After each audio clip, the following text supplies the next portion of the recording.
வணக்கம். நான் அண்ணாச்சி ஆறுமுக பாண்டியன். சிரிப்போம் சிந்திப்போம் என்ற நிகழ்ச்சியின் அரசியல் பார்வை. அருமை நண்பர்களே, நம்முடைய தமிழக வெற்றி கழக தலைவர் விஜய் அவர்களின் மானத்தை ஒரு பெண் காப்பாற்றி இருக்கின்றார். அவருடைய மானம் கப்பலேறி பறப்பதை தடுத்து நிறுத்தி இருக்கின்றாள் ஒரு பெண்மணி. எப்படி தமிழக வெற்றி கழக தலைவர் விஜய் அவர்கள் தன்னுடைய அரசியல் பிரவேசத்தை நிலைநிறுத்துவதற்காக ஒரு கூட்டத்தை ஏற்பாடு செய்கின்றார்.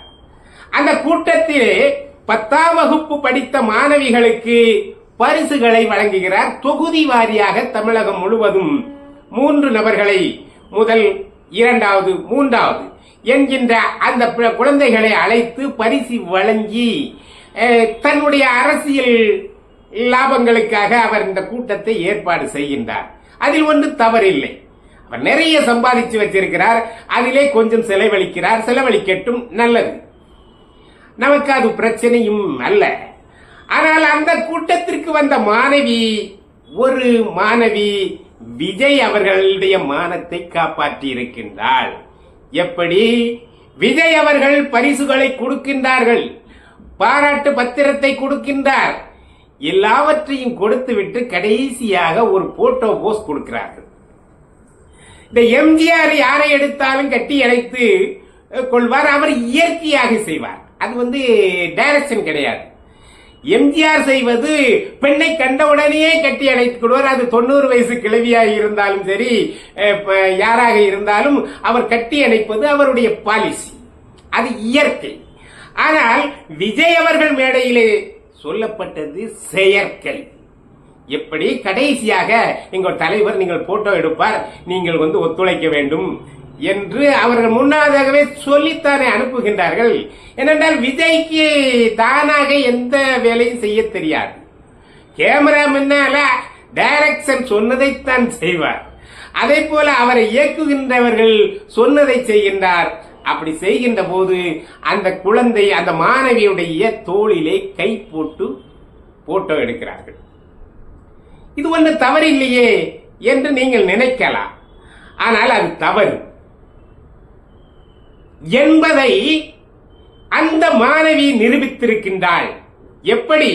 ஒரு பெண் என்றால் யார் என்று நீங்கள் புரிந்து கொள்ள வேண்டும். இந்த இடத்திலே 4 குணங்கள் நிறைந்தவள்தான் ஒரு பெண். அச்சம், மடம், நாணம், பயிர்ப்பு என்கின்ற இந்த 4 குணங்களும் இருக்க வேண்டும். அச்சம் என்றால் உங்களுக்கு என்னவென்று தெரியும், நாணம் என்றால் என்னவென்று தெரியும், மடம் என்றாலும் தெரியும். ஆனால் பயிர்ப்பு என்றால் என்ன? இது இன்றைக்குடைய மாணவிகளுக்கோ அல்லது பெண்களுக்கோ நிறைய பேர்களுக்கு தெரிவதில்லை.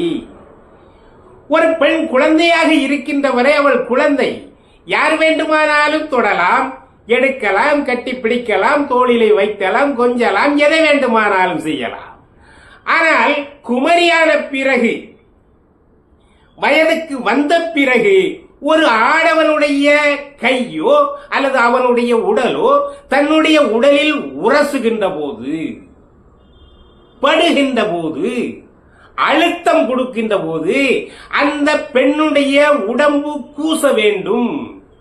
அந்த பெண்ணுடைய உடம்பு ஒருவித நடுக்கம் ஏற்பட வேண்டும்.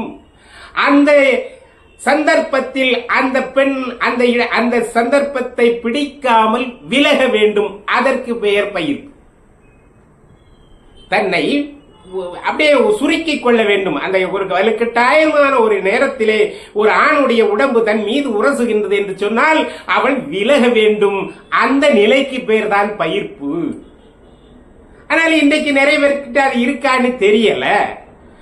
ஆனால் என்னுடைய கலாச்சாரத்தையும் தமிழ் கலாச்சாரத்தையும் பண்பாடையும் காப்பாற்றுகின்ற அந்த மாணவி அந்த கூட்டத்தில் ஒரு பெரிய தலைவராக போகின்றவர் விஜய் அவர்கள், அல்லது ஒரு பெரிய ஹீரோ. அவர் தன்னுடைய தோளிலே கை போடுகின்றார். அப்படி என்று நினைக்காமல் அந்த உணர்ச்சியை, அந்த தொடு உணர்ச்சியை அவள் கண்டு கூசி அவருடைய கையை அப்படியே எடுத்தார். இந்த கையை, தோளில போட்ட கையை எடுத்தார் பாருங்கள். அந்த நேரத்தில் நீங்கள் விஜயை பார்த்திருக்க வேண்டும். அவருடைய பதட்டமாகி போய்விட்டது. காரணம், அங்கே மீடியாக்காரங்கள் இருக்கிறார்கள். உடனடியாக செய்தியாக்கி விடுவார்கள். என்ன செய்வார்கள்? ஒரு மாணவி தோளில் போட்டிருந்த கையை எடுத்து விட்டார், விஜயனுடைய கையை எடுத்து விட்டார் என்று எழுதி தள்ளிவிடுவார்கள். கப்பல் ஏறிவிடும். ஆனால் அந்த மாணவி என்ன செய்கின்றாள்? என்னுடைய கலாச்சாரத்தை காத்துக் கொள்ளக்கூடிய மாணவி என்ன செய்கின்றாள் என்பதை பாருங்கள். அந்த கையை மெதுவாக எடுக்கின்றாள்.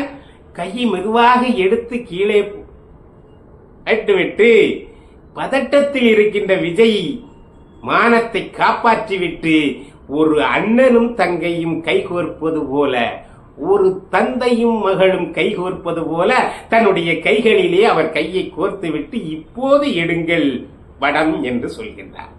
எவ்வளவு இந்த பெண்ணை நினைத்து நினைத்து நான் பெருமைப்படுகின்றேன். ஒரு பெரிய ஹீரோவன் என்று நினைக்காமல், ஒரு பெரிய தலைவன் என்று நினைக்காமல், தனக்கு பரிசு பொருட்களை கொடுப்பவர் என்று கூட நினைக்காமல் அந்த மாணவி செய்த செயல் தமிழ்நாட்டில் இன்னும் கலாச்சாரம் அழியவில்லை என்பதைத்தான் நிரூபித்திருக்கிறது. அந்த பண்பாடு காக்கக்கூடிய பெண்கள் இன்றைக்கு தமிழ்நாட்டில் இருக்கின்றார்கள் என்பதைத்தான் காட்டியிருக்கிறது. விஜய் அவர்கள் பதட்டத்தோடு நின்ற பிறகு அந்த பெண்ணுடைய கையை கோர்த்த பிறகுதான் அவருக்கு நிம்மதி பெருமூச்சு விட்டார்.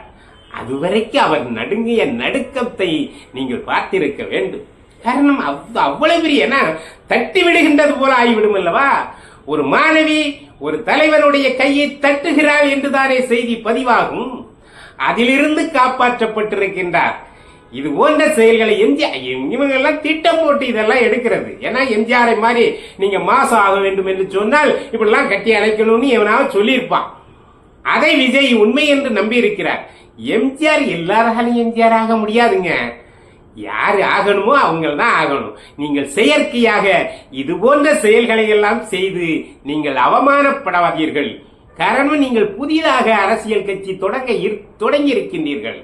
நீங்கள் வெற்றி பெறுவீர்களா தோல்வி அடைவீர்களா எங்களுக்கு கவலை இல்லை. ஆனால் எதையாவது செய்தால் மக்கள் மத்தியிலே சென்றடைய முடியும் என்று நினைத்து அபத்தமான வேலைகளிலே விஜய் அவர்கள் தயவு செய்து ஈடுபட வேண்டாம் என்று கேட்டுக்கொள்கிறோம். ஏனென்றால் காலம் இது வேறு காலம். எந்த தவறு நடந்தாலும் உடனடியாக அது லட்சக்கணக்கான கோடிக்கணக்கான பேர்கள் மத்தியிலே சென்றடைந்து விடும். அந்த பெண் உங்களை காப்பாற்றி இருக்கின்றார். அந்த பெண்ணுக்கு நீங்கள் கோயில் கட்டி தான் கும்பிட வேண்டும். விஜய் அவர்கள் அந்த பெண்ணுக்கு கோயில் கட்டி கும்பிடுவது சால சிறந்தது.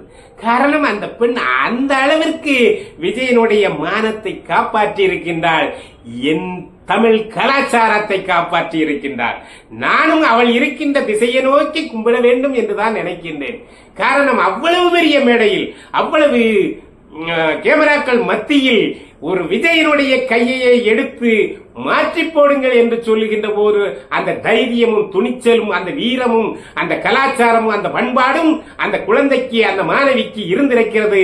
அவள் வருங்காலத்தில் மிகச்சிறந்த பெண்மணியாக வருவாள் என்பதிலே எந்த சந்தேகமும் இல்லை. அந்த வகையிலே விஜயின் மானத்தை காப்பாற்றிய அந்த பெண்மணி வாழ்க வாழ்க வாழ்க என்று கூறி மீண்டும் அடுத்ததொரு நிகழ்ச்சியில் சந்திப்போம். நன்றி, வணக்கம்.